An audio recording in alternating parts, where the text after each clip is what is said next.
My mother was my entire world, the woman I trusted with every secret and every dream. But as I lay bleeding and trapped in my mangled car at the bottom of a dark Seattle ravine, I saw her pull over and watch me struggle for air, waiting until she was sure I couldn't escape before she made an anonymous call and vanished into the night. What did the nurse say to her 6 days later that made her blood run cold and her fake tears disappear?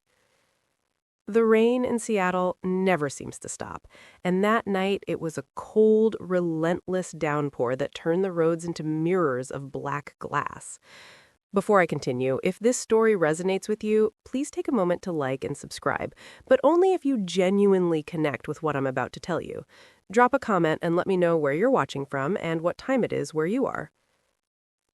My name is Maya. I'm 28 years old, and I spent my whole life trying to make my mother, Lydia, proud.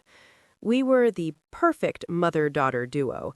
We went to brunch every Sunday, we shopped together, and I even let her move into the guest wing of my home after my father passed away.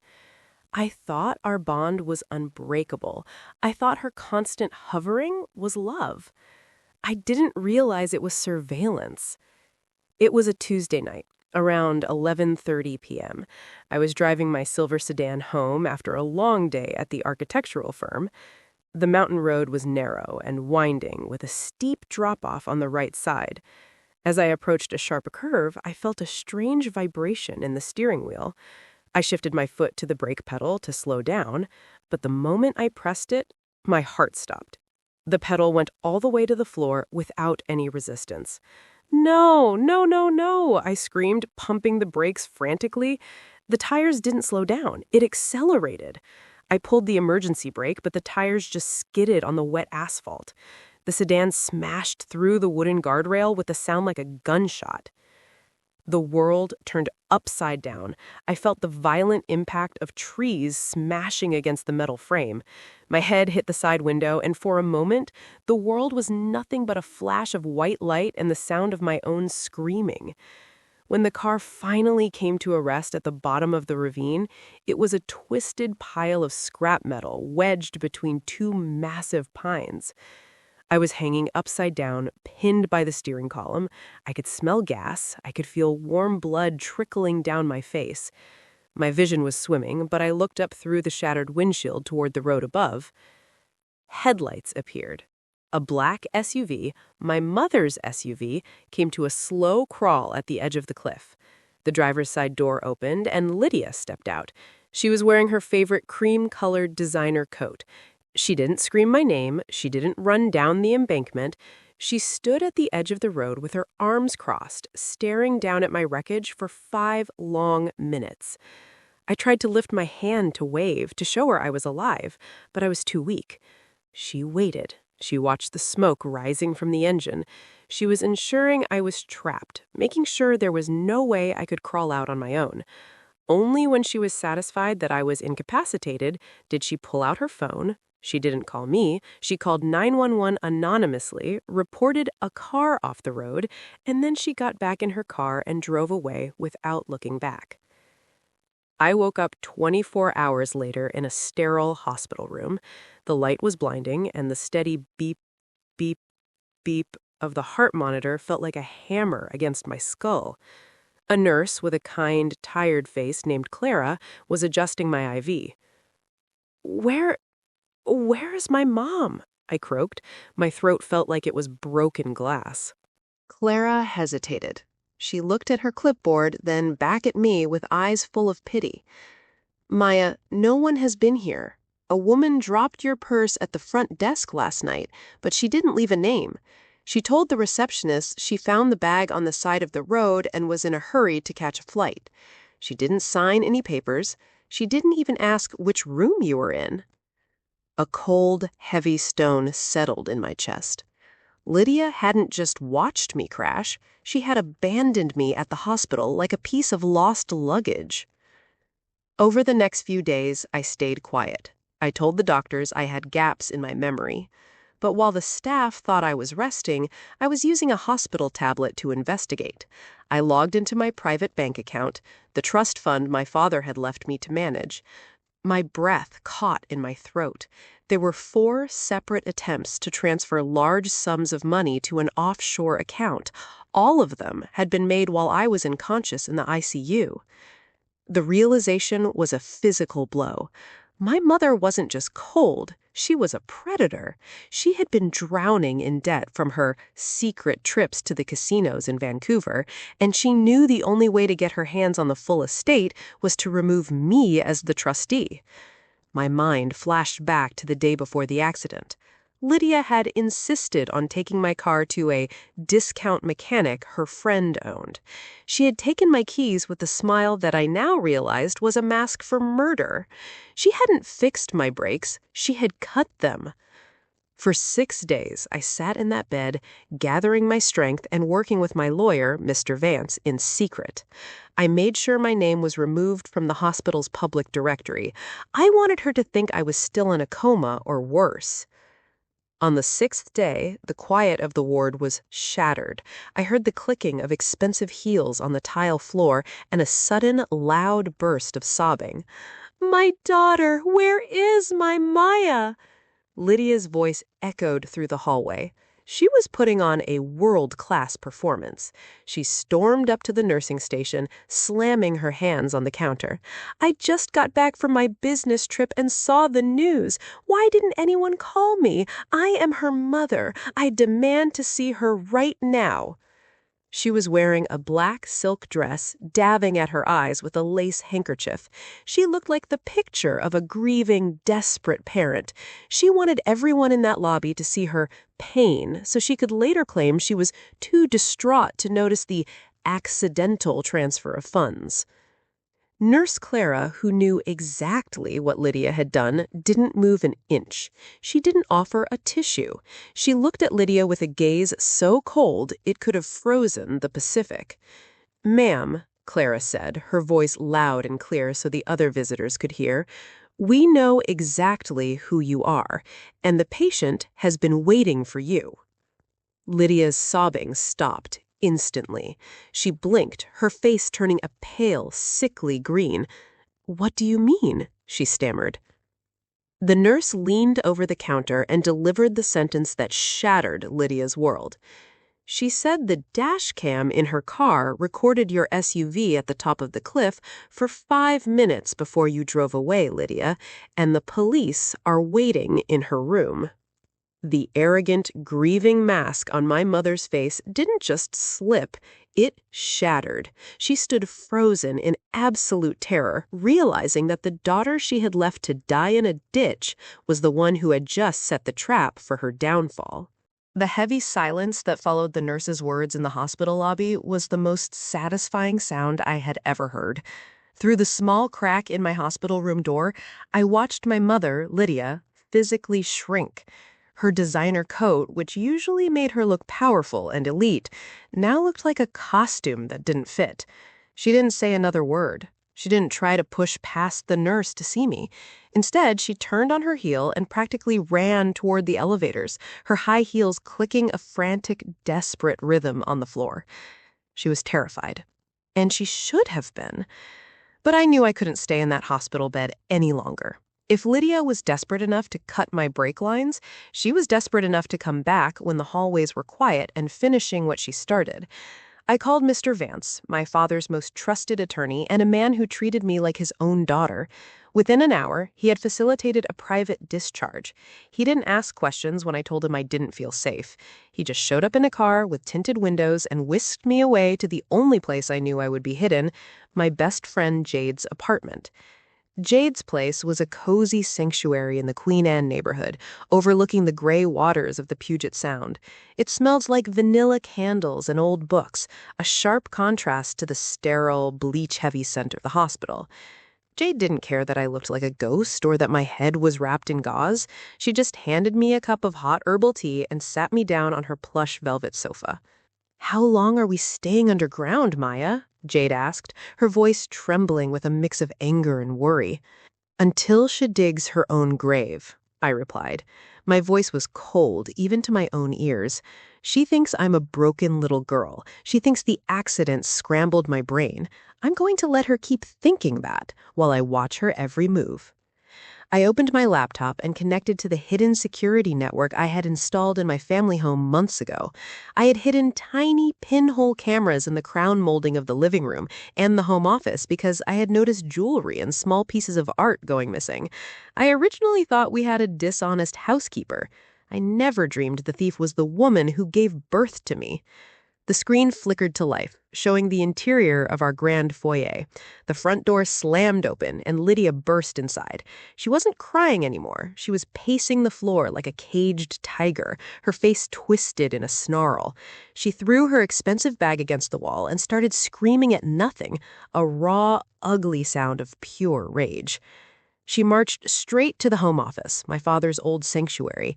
I watched her hands tremble as she reached behind a painting of the Seattle skyline to reveal the wall safe. This safe held the original deeds to our properties and the physical bonds that made up a large portion of the trust. She punched in a code. Red light. She punched it in again, slower this time.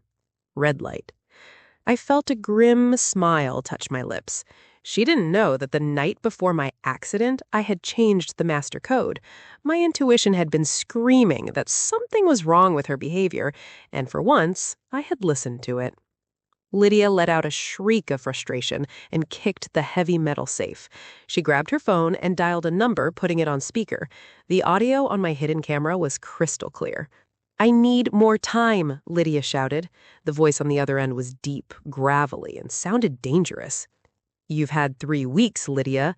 The casino doesn't do extensions. You owe us $500,000. If we don't see a payment by Friday, we stop talking to your lawyers and start talking to the people who handle collection." "My daughter, she had an accident," Lydia stammered, her voice cracking. "She's the one with the signatures. She's in the hospital. I just need to get her to sign the release for the trust. Give me 48 hours. I'll get the money." My heart turned to stone.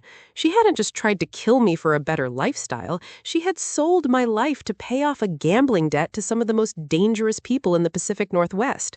I pressed the record button on my laptop, saving every second of that conversation to a cloud server. This was the motive. This was the why that would put her away forever. But the peace of Jade's apartment didn't last long.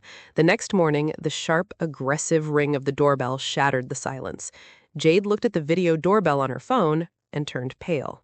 "Maya, it's her. She's here." My blood ran cold. I had forgotten that we had a shared grocery delivery app.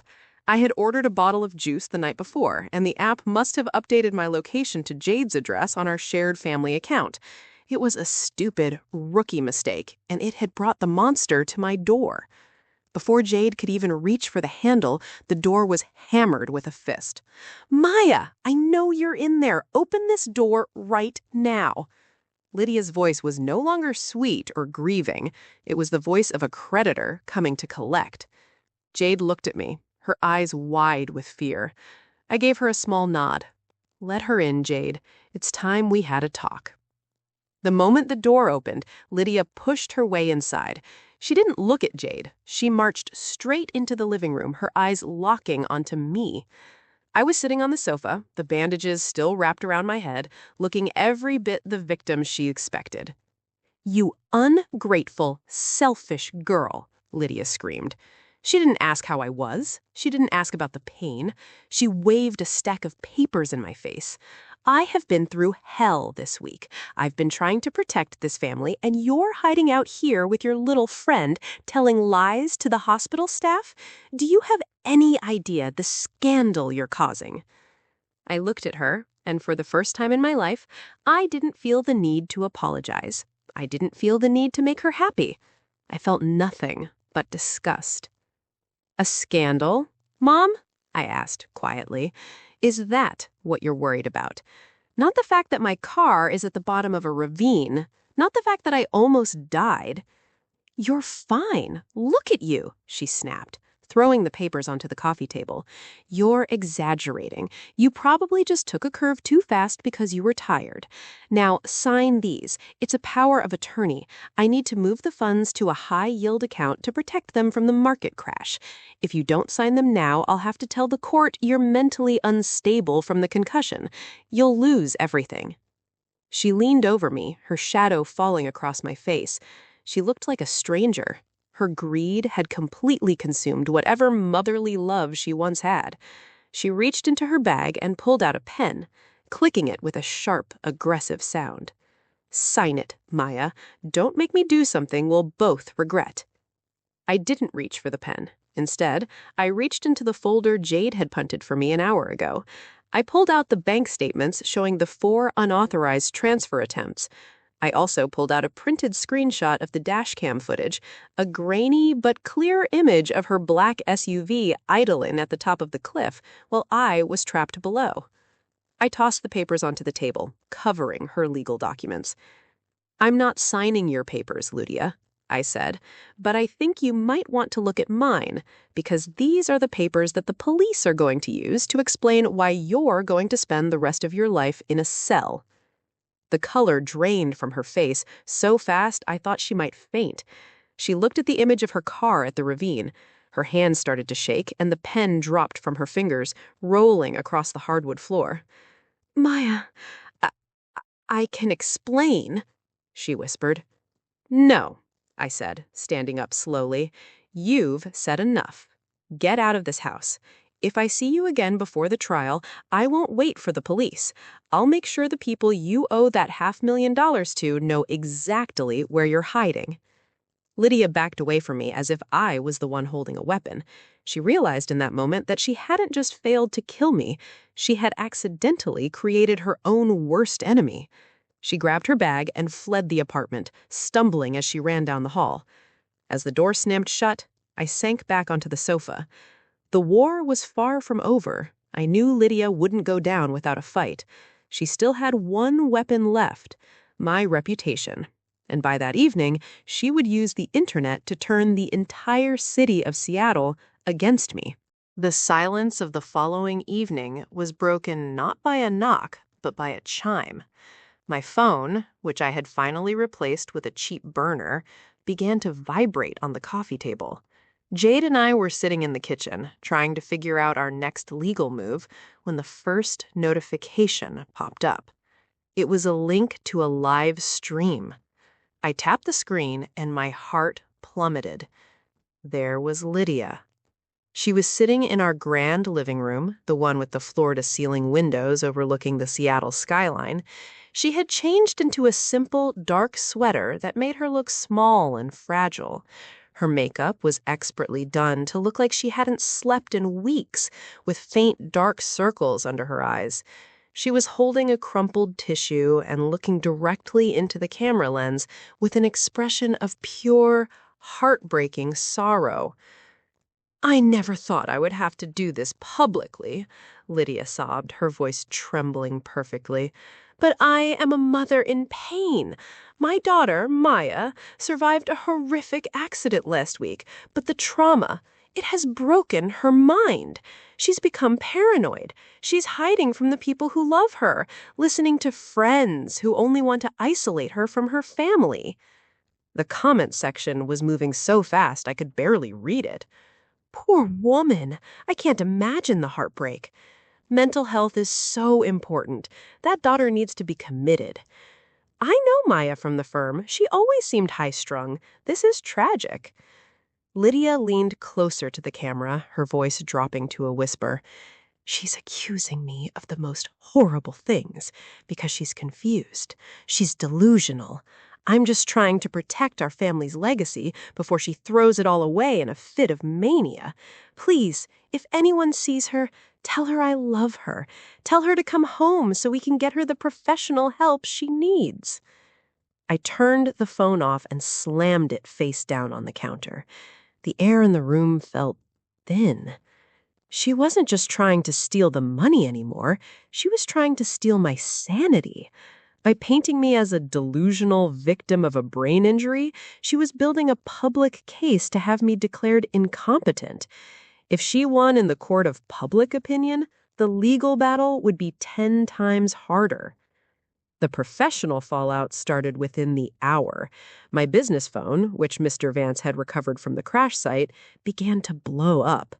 I answered a call from Mr. Henderson, one of my firm's biggest investors. "Maya," he said, his voice sounding tight and uncomfortable, "I saw the video Lydia posted, and I've seen the threads on Twitter. Look, we've always valued your work, but the board is concerned. We can't have the lead architect on a multi-million-dollar project being in the middle of a mental health crisis. We're going to pause your contracts until you can provide a full psychiatric evaluation." "Mr. Henderson, it's a lie," I said, my voice shaking with frustration. "She's trying to freeze me out because I caught her stealing." "That sounds like exactly what she said you would say, Maya," he sighed. "Just get some rest. We'll talk when things settle down." He hung up. I stood there staring at the wall, feeling the walls of my life closing in. Lydia was efficient. She was destroying my career, my reputation, and my safety with a single social media post. She knew that in the digital age, a lie travels around the world before the truth can even get its shoes on. Jade walked over and put a hand on my shoulder. "We have to fight back, Maya. Let's go live. Tell them the truth." "No," I said, a cold resolve settling over me. "If I go live and scream that my mother tried to kill me, I'll just look like exactly what she said, a paranoid, unstable girl. People love a tragedy, Jade. They don't love the truth when it's messy. I don't need to win an argument on the internet. I need to win in a court of law. And for that, I need the silver sedan." The car. My mangled, broken car was currently sitting in a police impound lot, or so I thought. I called Mr. Vance, and his voice sounded grimmer than usual. "Maya, I have bad news," he said. "I checked the impound records. Your mother filed a claim of abandonment on the vehicle 3 days ago. Since she's listed as a secondary owner on the insurance policy, she had the right to move it. She didn't send it to a repair shop, Maya. She had it towed to a private scrapyard in the industrial district near the docks." My blood ran cold.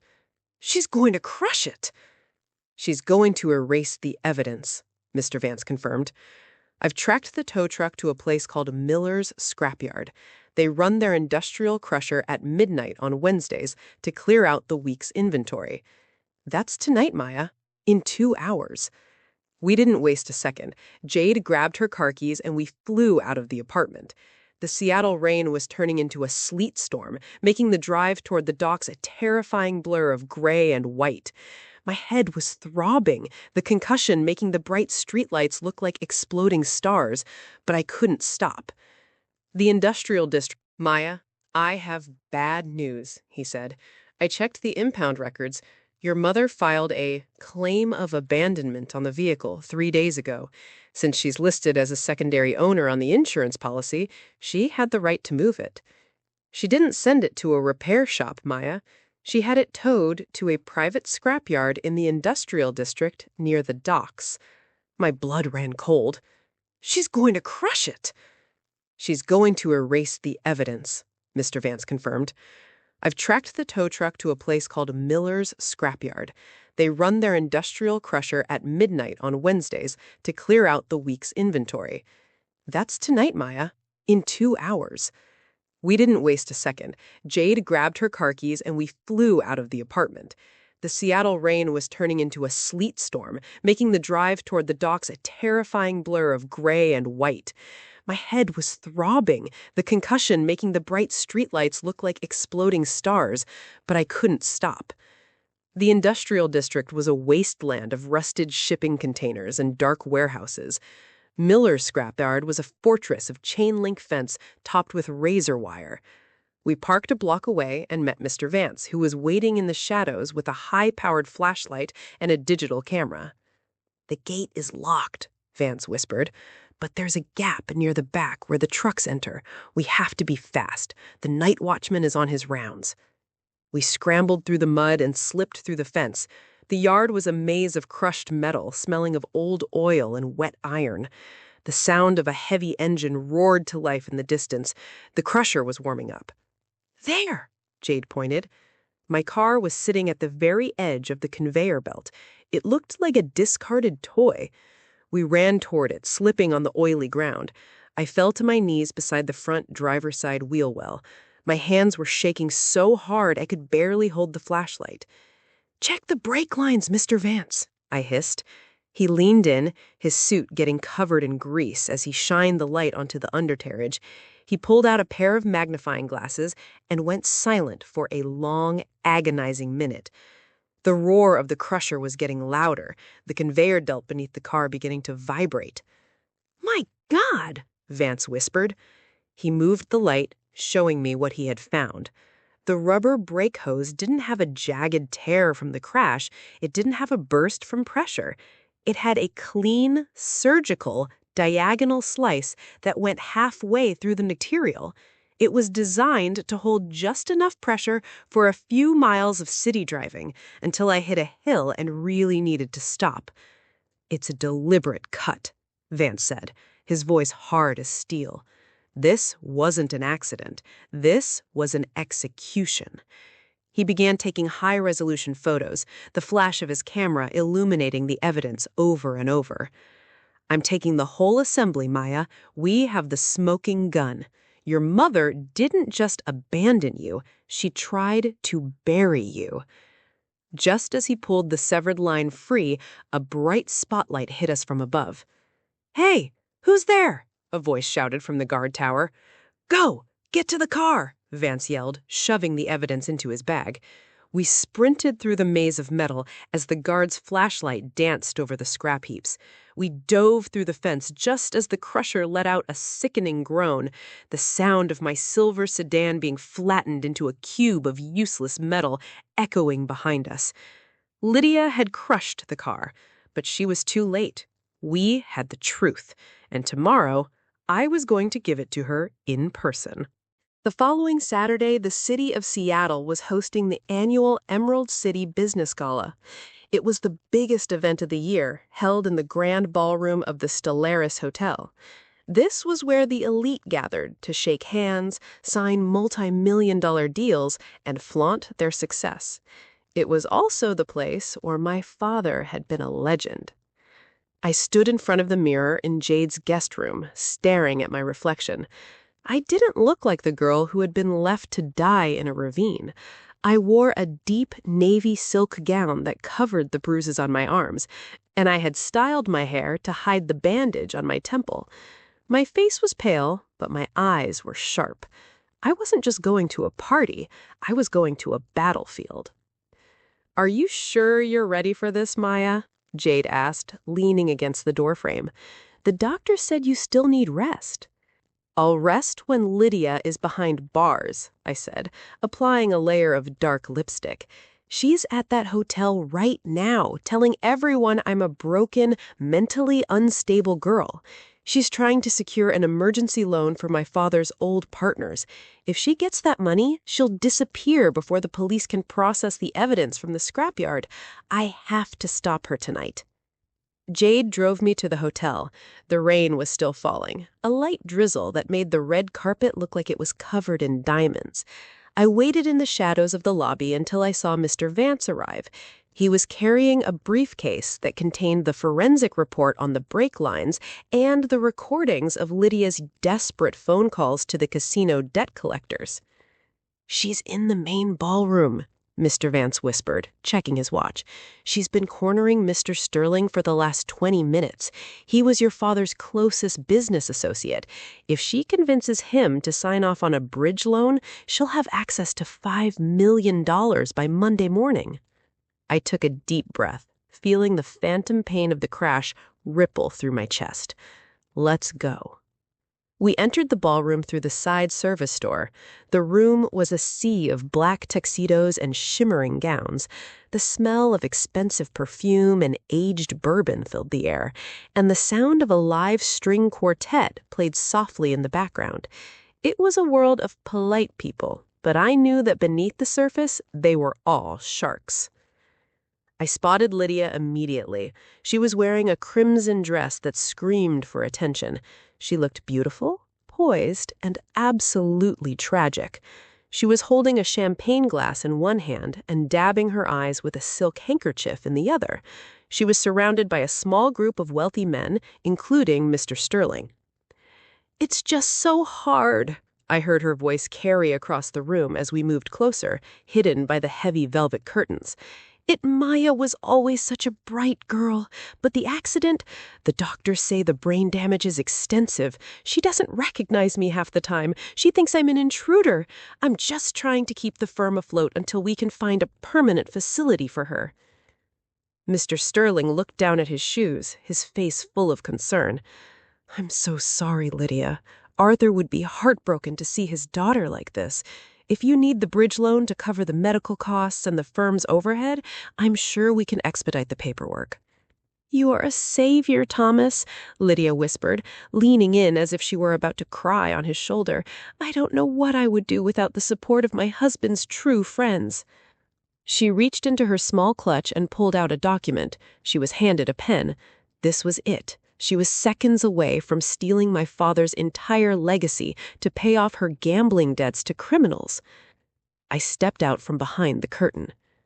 "I think my recovery is going a lot better than you described, Mother." The sound of my voice was like a gunshot in the silent room. The group froze. Mr. Sterling's hand stopped mid-air. Lydia's champagne glass didn't just slip. She gripped it so hard I thought it would shatter in her hand. She turned around slowly, her face going from a healthy glow to a deathly, chalky white. "Maya?" Mr. Sterling gasped, his eyes widening. You are here? Lydia said you were sedated in a private clinic." "Lydia says a lot of things when she's desperate for money," I said, walking towards them with every ounce of strength I had. Each step was painful, but I kept my head high. "I'm perfectly sane, Mr. Sterling. In fact, I've never been more clear-headed in my life." Lydia's survival instinct kicked in. She didn't crumble. She lunged towards me, her face twisting into a mask of fake maternal concern. She tried to grab my arms, her voice rising to a shrill, panicked pitch. "Maya! Oh my God, security, someone help. She's had another episode. She's wandered away from her caregivers." She looked at the crowd, her eyes wild. "Don't listen to her. She's having a manic break. She's dangerous." Two security guards began to move toward me, looking confused. I didn't move. I didn't shout. I simply turned to Mr. Vance, who stepped forward and opened his briefcase. "Mr. Sterling," Vance said, his voice deep and authoritative, "I am the attorney for the estate. Before you sign anything, you might want to look at this forensic report. It's from a certified mechanic. It details the exact way the brake lines on Maya's car were manually severed before her accident."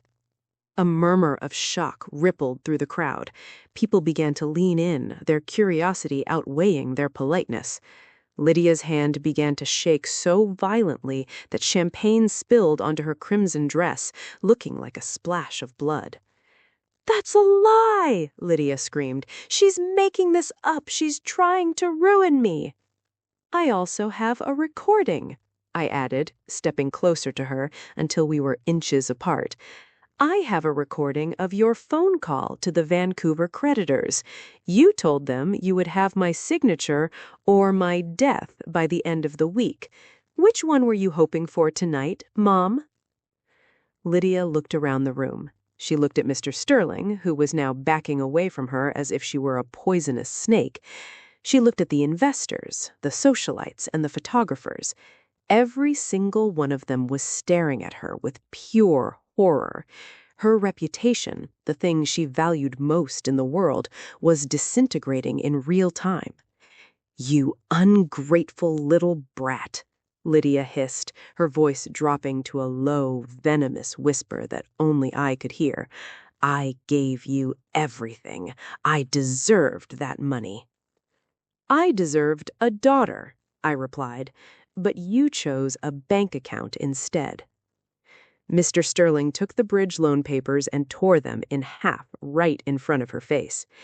"Get out of here, Lydia, and don't ever show your face in this city again. I'll be calling the board of the firm tonight to ensure your access is permanently revoked." Lydia stood alone in the center of the ballroom, a pariah in designer dress. She tried to maintain her dignity, lifting her chin and marching toward the exit, but the crowd parted for her as if she were a leper. She fled into the rainy night, her high-heeled shoes clicking a lonely, defeated rhythm on the marble floor. The humiliation at the gala was only the beginning. Lydia had fled the hotel like a ghost, disappearing into the Seattle mist, but I knew her better than anyone. She was a cornered animal, and cornered animals don't hide, they lash out. She still believed she could win if she could just get her hands on the physical company seal and the ledger of offshore account passwords kept in my private office at the architecture firm. Without those, she was just a socialite in debt. With them, she could forge a final transfer and disappear to a country without an extradition treaty before the forensic evidence from the car was even processed. I sat in the back of Mr. Vance's car, watching the windshield wipers fight against the rain. "She'll go to the office tonight," I said, my voice low. "She knows the security codes. She thinks I'm still recovering at Jade's and that the firm is empty on a Saturday night." "The police are already positioned in the conference room," Mr. Vance said, checking his phone. "We've disabled the audible alarm. We want her to feel safe. We want her to walk all the way into the trap." We arrived at the firm shortly after midnight. The building was a sleek monolith of glass and steel in the South Lake Union district. I insisted on being there. I needed to see the end of this with my own eyes. Mr. Vance and I slipped in through the basement garage and took the service elevator to the 12th floor. The office was a graveyard of shadows. The only light came from the glowing red exit signs and the distant city lights reflecting off the wet windows. We met Detective Miller in the darkened hallway. He was a veteran officer with a tired face and a sharp gaze. "She's here," Detective Miller whispered, pointing to the frosted glass doors of my private suite. "She used her keycard 2 minutes ago. We're recording everything." I looked through the gap in the double doors. The office that had been my father's pride and joy was being ransacked.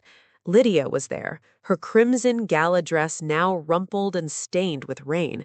She had a crowbar in her hand. She wasn't just looking for the seal, she was destroying the room in a manic frenzy. She threw my architectural models onto the floor, the delicate balsa wood snapping under her heels. She tore the family photographs off the walls, shattering the glass frames. It was a heartbreaking sight. This wasn't just greed, it was a total erasure of our history. She hated me so much that she wanted to destroy every memory of the life we had shared. "Where is it?" she screamed, her voice cracking with hysteria. She began pulling the books off the shelves, tossing them behind her like trash. Where did that old man hide the codes? She finally reached the heavy oak desk. She jammed the crowbar in the middle drawer and heaved with all her might. The wood splintered with a sickening crack. She reached inside and pulled out the heavy brass company seal, the literal key to our family's wealth. A chilling, triumphant laugh escaped her lips. She clutched it to her chest like it was a holy relic. "Now," she whispered to herself, her eyes wide and bloodshot. "Now I'll see who's unstable." "I think we've seen enough," Detective Miller said. He signaled his team. With a single movement, the overhead fluorescent light slammed on, bathing the room in a harsh, unforgiving white glare. Lydia shrieked, dropping the brass seal onto the hardwood floor with a heavy thud. She spun around, her hands flying up to cover her eyes. "Lydia Thorne, stay where you are," Miller shouted, stepping into the room with his weapon drawn, followed by 4 uniformed officers. I walked in behind them. The sight of me standing there, whole and silent, seemed to hit her harder than the police presence. She looked at the officers, then at me, and her face twisted into a mask of pure, unadulterated hatred. "You," she spat, pointing a trembling finger at me, "you set me up. You've been watching me this whole time like a common criminal." "You are a common criminal, Lydia," I said, my voice cold and steady. "Actually, you're worse. You're a mother who tried to trade her daughter's life for a poker hand." "I was doing it for us," she shrieked, struggling as 2 officers grabbed her arms to pull them behind her back. "I was protecting our lifestyle. You don't know what it's like to lose everything. You're just a spoiled brat who doesn't understand the pressure I was under." "The pressure of a casino debt?" Detective Miller asked, pulling a pair of handcuffs from his belt. "We have the recordings, Mrs. Thorne. We have the forensic report from the scrapyard, and now we have you on camera breaking into a secure office and attempting to steal corporate assets." The metallic click-clack of the handcuffs locking onto her wrists was the final punctuation of her downfall. Lydia stopped screaming. She went limp in the officer's grip, her head hanging low, her expensive hair falling over her face in matted clumps. The queen of Seattle society was finally in chains. As they began to lead her toward the door, she stopped in front of me. She looked up, and for a split second I looked for a hint of regret, a spark of the mother who used to read me stories. But there was nothing but venom. "I should have used a sharper knife on those lines," she whispered, her voice a low hiss. The officers didn't give her another second. They dragged her out of the office and down the hallway. I stood in the middle of the wreckage of my life, listening to the fading sound of her curses. Mr. Vance walked over and picked up the brass seal from the floor, placing it gently back on the desk. "It's over, Maya," he said softly. "Is it?" I asked, looking at the shattered picture of my father lying near the bin. "The money is safe, Mr. Vance, but the family is gone. You have a new life now, one where you don't have to look over your shoulder every time you drive down a hill." I walked over to the window and looked out at the Seattle skyline. The rain was finally stopping, and a faint hint of dawn was beginning to break over the mountains. I had survived the crash, the betrayal, and the smear campaign. I had my name back. I had my firm back, and as I watched the police cars pull away with their blue and red lights flashing against the wet pavement, I felt a weight lift off my soul that I hadn't even realized I was carrying. The trial of Lydia Thorne became a media circus that gripped the entire Pacific Northwest. For 6 months, the headlines in the Seattle Times were dominated by the socialite saboteur. Every morning I had to walk past a sea of cameras and reporters shouting questions at me, their microphones thrust forward like spears. I wore a simple black suit every day, a uniform of mourning for the mother I thought I had, and a suit of armor for the battle I was fighting. Inside the King County Courthouse, the air was thick with the smell of floor wax and old paper. The courtroom was always packed to capacity. Former business associates, society friends who had once whispered my name in judgment, and even strangers who had followed the scandal on social media sat in the pews, eager to see the final act of this tragedy. Lydia sat at the defense table, looking like a shell of her former self. Gone were the designer coats and the perfectly coiffed hair. She wore a plain gray jumpsuit provided by the state, her face gaunt and her eyes perpetually fixed on the table in front of her. She refused to look at me. It was as if by ignoring my existence, she could pretend I hadn't survived. The prosecution, led by a sharp-witted woman named Assistant DA Sarah Jenkins, laid out the evidence with surgical precision. She showed the jury the high-definition security footage from our home office where Lydia was caught on camera confessing to the gambling debts. She played the audio of the phone calls to the Vancouver creditors. But the moment that silenced the room was when she brought out the severed brake hose. "Members of the jury," Jenkins said, holding the piece of rubber in a gloved hand, "this is not the result of a mechanical failure. This is not the result of an accident. This is a cold, calculated attempt to end a human life for the price of a poker debt." The forensic expert testified for 4 hours, explaining that the cut was too clean to be anything other than a manual incision made with a sharp blade. When it was my turn to take the stand, the silence in the room was so heavy I could hear my own heartbeat. I looked directly at the jury. I told them about the night of the crash. I described the feeling of the brake pedal going flat, the terror of the fall, and the image of my mother's SUV at the top of the cliff.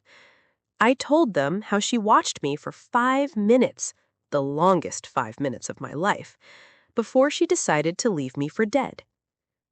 "Did she ever call you while you were in the hospital, Maya?"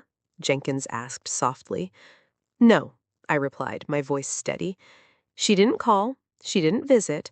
She only came to the hospital when she realized she couldn't steal my money without my signature." Lydia's lawyer tried to argue that she was suffering from a gambling-induced psychosis, claiming she wasn't in her right mind. But when the prosecution brought up the fact that she had meticulously planned the free mechanic visit a week before the crash, the insanity defense crumbled like wet sand. On the final day of the trial, the jury deliberated for less than 3 hours. When they filed back into the room, the tension was unbearable. Lydia finally looked up, her eyes darting toward the jury foreman with a flicker of desperate hope. "In the matter of the state versus Lydia Thorne, on the charge of attempted first-degree murder, how do you find?" "Guilty," the foreman said firmly. A collective gasp swept through the gallery. Lydia's head snapped back as if she had been slapped. "On the charge of grand larceny and financial fraud?" "Guilty." "On the charge of malicious destruction of property?" "Guilty." Lydia collapsed into her chair, her hands flying to her face as she let out a low, guttural moan. It wasn't the sound of a mother seeking forgiveness. It was the sound of a loser who had finally run out of cards to play. The judge didn't show any mercy. Given the premeditated nature of the crime and the breach of trust between a parent and child, he sentenced her to 25 years in a maximum security state prison, without the possibility of parole for the first 15 years. As the bailiffs moved in to lead her away, Lydia suddenly turned toward me. Her face was a mask of pure, concentrated venom. "You think you won, Maya?" she spat, her voice echoing off the marble walls. "You're just like your father, cold and heartless. You'll die alone in that big house just like he did." "I'd rather be alone than be like you, Lydia," I said. I watched as they dragged her through the side doors. The heavy metal bars of the holding cell slammed shut with a finality that vibrated through the floorboards. The woman who had given me life had tried to take it away, and now the state had taken hers. As I walked out of the courthouse, the Seattle rain was falling again, but for the first time in months, I didn't feel cold. Jade was waiting for me at the bottom of the steps with a large umbrella. She didn't say anything. She just took my hand and squeezed it. "Is it finally over?" she asked as we reached the car. "The trial is over," I said, looking back at the massive stone pillars of the courthouse. "But now comes the hard part. Now I have to figure out who I am when I'm not Lydia's daughter or the girl from the ravine." I had saved the firm. I protected my father's legacy. But as we drove away from the downtown core, I realized that the greatest victory wasn't the money or the guilty verdict. It was the fact that I had survived. I was 28 years old, and for the first time in my life, I was truly free. The months following the trial were a strange, quiet blur. For the first time in my life, the noise had stopped. There were no more court dates, no more private investigators, and no more predatory phone calls from my mother's creditors. The Thorne architecture firm was thriving under my solo leadership, but the sprawling Victorian mansion I had shared with Lydia felt like a tomb. Every hallway whispered with the memory of her laughter, and every shadow seemed to hold the silhouette of her standing at the top of that ravine. I knew I couldn't heal in the same place I was broken. I put the house on the market and sold it to a young couple with 3 small children.